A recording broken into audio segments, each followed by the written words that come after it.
Welcome to Touch to Click.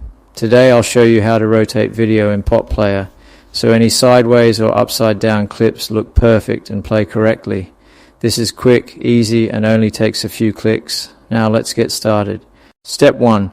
Open PotPlayer and drag your video file into the player window. This loads it instantly so you can see the video clearly before making any changes. Step 2. Right-click anywhere on the video screen to open the full control menu. This menu has all the settings you need for playback and display options. Step 3. Hover your mouse over the video option, then click Screen Rotation from the side menu. This is where you control the orientation of your video. Step 4. Choose a rotation angle like 90 degree, 180 degree, or 270 degree. Click one and the video will rotate immediately.